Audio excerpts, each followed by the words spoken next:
Hola, ¿qué tal amigos? ¿Cómo están? Bienvenidos a un nuevo capítulo de Meditips. El día de hoy nos encontramos en nuestra tercera colaboración y nos va a ayudar un especialista en la materia, una persona súper profesional que va a estar con nosotros, el doctor Manuel Navarro Ríos, para compartirnos un tema que ustedes mismos nos han pedido en Meditips, que es hablar lo que nosotros debemos de saber y conocer del VIH. Bienvenido, doctor. Muchas gracias, Ángel. En esta actualidad sabemos que hablar del VIH anteriormente lo asociábamos con muerte. En los nuevos tiempos, de acuerdo al avance tecnológico y lo que ha llevado la medicina en los descubrimientos, nos damos cuenta que hablar de VIH también ya no es hablar de muerte, sino de un tratamiento alterno.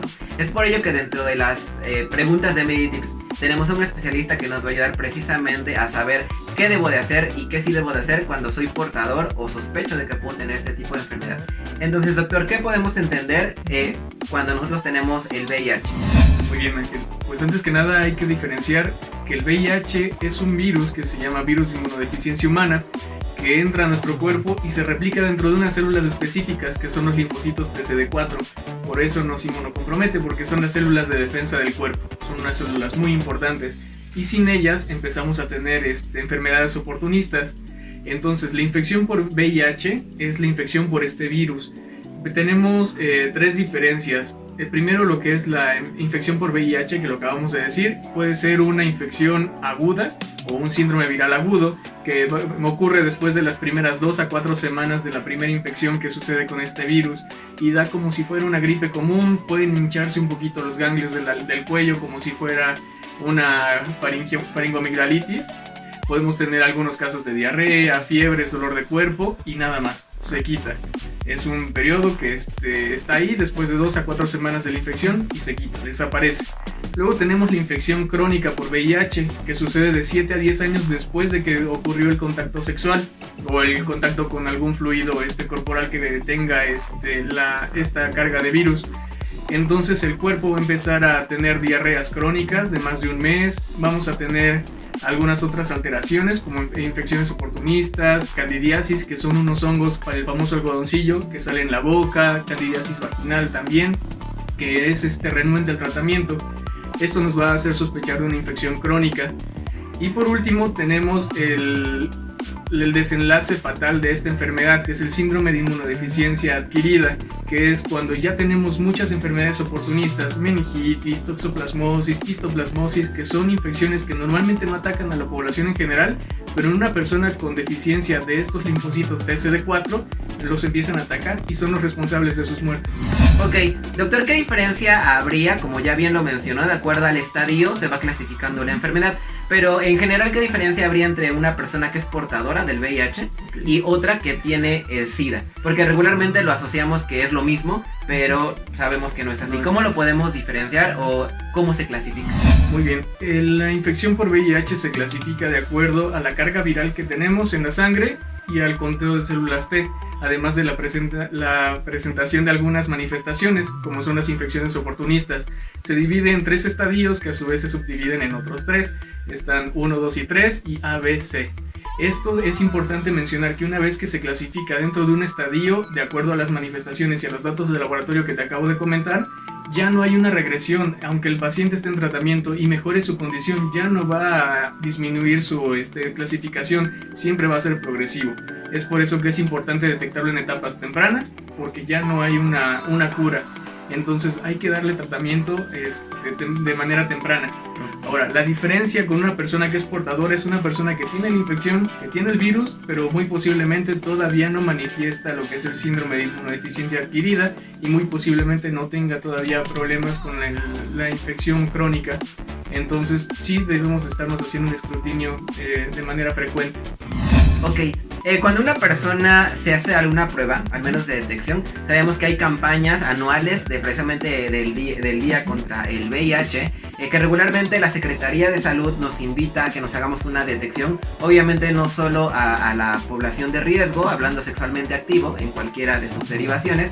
Pero, ¿qué pasa cuando una persona se hace una prueba rápida? Si sale positivo, ¿quiere decir que ya es el diagnóstico definitivo? ¿O necesita hacerse una prueba aún más específica para saber si ella ya tiene el virus del VIH? Muy buena pregunta. Existen muchas ferias de salud, incluso en los centros de salud y en algunos consultorios tenemos las pruebas rápidas, que son pruebas por inmunoglobulinas. Estas pruebas rápidas tienen una sensibilidad muy alta, es decir, si tienes el virus es muy probable que salga positiva, y tienen una especificidad muy pequeña, es probable que te dé un falso positivo. Entonces no se considera un diagnóstico definitivo, al igual que la prueba por inmunoquímica, que sería la ELISA, no es tan específica. Entonces, después de tener o una ELISA o una prueba rápida positiva, hay que ir a un centro de atención al paciente con SIDA y VIH, que es el famoso Capacit, donde podamos hacernos una prueba confirmatoria, que es en este caso el Western blot, que es una prueba específica para detectar el ARN del virus. Entonces, de esa manera podemos definir que la persona tiene la infección de verdad o no. Hay muchos casos de pacientes que tienen pruebas rápidas, que tienen ELISAs positivos, y realmente el Western blot sale negativo. Entonces, un resultado positivo en esas dos pruebas no nos indica que tiene la infección por VIH. Ok, doctor, dentro de las curiosidades que nos han llegado a Meditips, una de las preguntas que nos comentaban es el medio del contagio. Muchas de las personas que a lo mejor ya tienen un familiar o una persona que conocen que es portadora del VIH, les gustaría saber cómo es el medio de contagio, ya que muchos de ellos pues creen que pues por los mitos, que puede ser a lo mejor con un traste que la persona haya consumido, que haya tocado, o inclusive por saliva. ¿Qué tan real es esto? Es completamente ficción. Hace muchos años, hace aparentemente unos 35 años, existía el mito de que creíamos que a través de la saliva o incluso en el aire se encontraba este virus. Entonces eso se ha demostrado que no.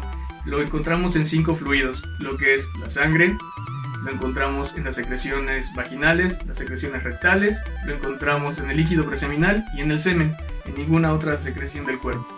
Entonces este contagio se va a dar a través de diferentes factores, principalmente en personas que tienen relaciones sexuales sin protección de barrera, que en este caso es el preservativo, en personas que tienen trabajos sexuales o trabajos de alto riesgo, como lo que es el sector salud, que trabajamos con este tipo de fluidos, en personas que han recibido transfusiones sanguíneas o han estado en contacto con sangre o sus derivados, en personas que han recibido trasplantes de órganos, y a través de la transmisión vertical, que es de la madre hacia el hijo, que puede ser durante el parto o el embarazo, y también durante la lactancia materna. Qué bueno, doctor, que hace este tipo de mención, ya que muchos de nosotros asociamos, incluso en la parte de la historia del VIH, que una persona que era portadora era aquella persona que o tuvo un contacto sexual de manera determinada o que fuera una persona homosexual. Y como bien lo menciona, pues ahí puede haber bebés que pueden ser portadores y no precisamente por ese medio de contacto. Otra de las curiosidades que nosotros tenemos dentro del VIH es precisamente si una persona que es portadora puede hacer una vida aparentemente normal, ya que como antes sabíamos, una persona que la detectaban asociaban que se iba a morir inmediatamente, ¿no? Entonces, ¿qué tanta calidad de vida puede tener esa persona que es portadora si es que sigue su tratamiento de manera adecuada? Claro, esto precisamente lo acabas de decir, depende muchísimo de en qué momento se le detecte la infección por el VIH y de qué tan bueno sea su apego al tratamiento. Hay diferentes tratamientos, ahorita posiblemente hablemos un poquito de eso, pero a grandes rasgos el tratamiento es personal, se elige la combinación de medicamentos de acuerdo a cada individuo por los efectos que pueden tener en él.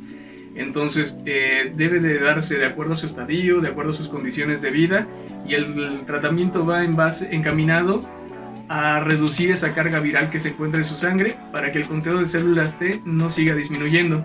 Entonces, si se detecta en una etapa temprana, si además el paciente tiene un muy buen apego al tratamiento, puede llevar una vida completamente normal, salvo por el entendido que va a estar tomando el medicamento prácticamente de por vida, pero va a llevar una vida completamente saludable. Si el paciente tiene las enfermedades crónico-degenerativas como hipertensión, diabetes u obesidad en su caso, ¿puede tener una repercusión de enfermedad? Puede exacerbar las repercusiones porque son enfermedades proinflamatorias, y si además el paciente tiene disminución de su sistema inmune por la infección de células de linfocitos T, las infecciones van a ser mucho más severas. Entonces sí es ideal que llevemos siempre un buen estilo de vida, una buena alimentación y chequemos nuestros factores de riesgo. Ok.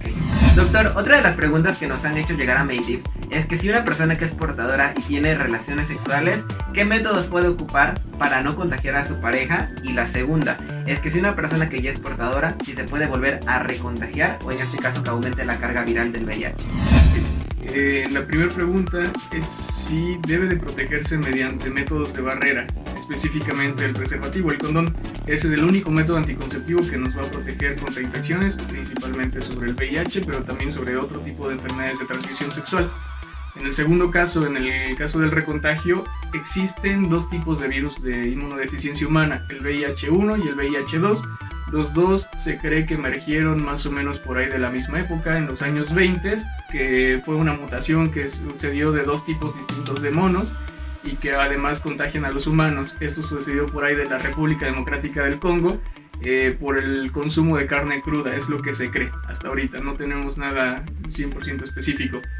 La pandemia que tenemos actualmente a nivel mundial por VIH es por el virus de inmunodeficiencia humana 1, el VIH-1, pero existen pequeños lugares del mundo donde también existe el contagio por VIH-2 y sí puede suceder que puedan coexistir estas dos infecciones en una sola persona. Ok, y una persona portadora sí puede llevar su vida sexual aparentemente sana siempre y cuando se cuide con el método de barrera. Así es. Y además reduciendo el riesgo, tratando de mantener siempre indetectable su carga viral. Okay. Doctor, ya para finalizar, si una persona ya sabe que es positiva, ya se hizo las pruebas correspondientes y tiene un diagnóstico médico, ¿cuál sería el tratamiento que tendría que llevar? ¿Tendría que ir a su centro de salud? ¿Tendría que ir a un hospital particular? ¿A su derecho a audiencia? ¿O dónde es aconsejable que lleve su tratamiento médico? Muy bien, el diagnóstico de presunción se debe de hacer por el médico de primer contacto. Cualquier persona que pueda sospechar de alguna condición donde sea importante detectar si tenemos o no la infección por virus de inmunodeficiencia humana, podemos solicitar la prueba rápida o la ELISA. Cuando tenemos este resultado positivo, es una persona sospechosa para la infección, entonces tenemos que hacer el resultado confirmatorio y entonces se manda a un segundo nivel, que sería un hospital, a medicina interna, y que de ahí le realicen el estudio de Western Blot, o a un centro de atención al paciente con SIDA y VIH, que es el Capacit, que es el centro donde además de darles el laboratorio confirmatorio, vamos a tener también el tratamiento adecuado. Los especialistas que van a estar llevando este tratamiento de la mano con ellos para elegir el plan de tratamiento adecuado y el tiempo que lo vamos a estar viendo. Doctor, otra de las preguntas que nos han hecho en Meditips es saber si una persona toma los antirretrovirales, si tiene alguna repercusión favorable para prevenir aparentemente el contagio del VIH, si sirven o no. Bien, es una pregunta muy interesante porque la respuesta es un poco compleja. Los antirretrovirales de manera preventiva se utilizan en ciertos pacientes específicos y bajo supervisión estrictamente médica. Hay ciertas condiciones en las que podemos sospechar de que hubo una transfusión donde pudo haber un contacto viral, pero entonces se le da el antirretroviral para evitar la replicación del virus y se mantiene en observación, pero no se debe de hacer bajo ninguna circunstancia por automedicación. Siempre debe de ser a través de un médico y hay que estar vigilando, y son solamente ciertas condiciones muy específicas. Otra de las cosas es que es un medicamento demasiado costoso, no tiene ningún sentido estar tomando antirretrovirales de manera profiláctica y si lo estamos automedicando, no nos serviría para nada. Y antes de finalizar te vamos a compartir 4 Meditips que son importantes que tengas en cuenta si tienes algún índice de sospecha de tener VIH. El primer Meditips es que si vas a tener relaciones sexuales en cualquiera de los contactos, debes de ocupar un método de barrera que puede ser el preservativo. Es elemental saberlo poner de manera correcta y ocuparlo siempre que haya contacto sexual. El segundo Meditip es que si tuviste algún contacto de riesgo, como los que ya comentamos hace rato, además presenta síntomas de 2 a 4 semanas después de ese contacto, que pueden ser el dolor de garganta, inflamación, dolor de cuerpo, el dolor de cabeza, fiebre, acudas a tu centro de salud o a tu unidad de adscripción para que te realicen la prueba de VIH. Además, tomar en cuenta que es una prueba que se encuentra en todos los laboratorios del país y que es además extremadamente barata. La puedes realizar de 2 a 3 veces al año sin ningún problema. El tercer Meditips es ser totalmente responsable con nuestra sexualidad. Es importante que si nosotros sabemos que somos portadores de la enfermedad, avisar a nuestra pareja con la cual vayamos a tener contacto, a pesar del dispositivo de barrera que sería el condón. Y por último, el cuarto Meditip sería el no discriminar a las personas que tengan actividades de riesgo o a las personas que sepamos que tienen infección por VIH, ya que no se puede contagiar por saludos ni por la saliva. Es muy importante no discriminar a nadie.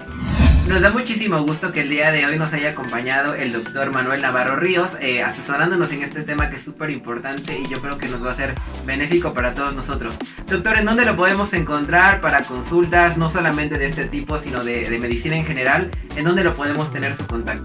Claro, en mi Instagram, m-navarro-r, o también por WhatsApp al 272-215-4616. Ok, los invitamos a que puedan contactar al doctor para cualquier tipo de consulta, ya que la verdad es una persona muy profesional, muy inteligente y en el cual nos puede auxiliar siempre cuando lo necesitamos. Le agradecemos, doctor, por ser el tercer persona de esta colaboración de Meditips. Muchas gracias a todas las personas que nos han mandado sus preguntas refiriendo al tema que acabamos de ver. Los invitamos a que se sigan suscribiendo al canal, que le den like, que lo compartan y que nos sigan recomendando. Y nos podemos ver en un próximo capítulo de Meditips.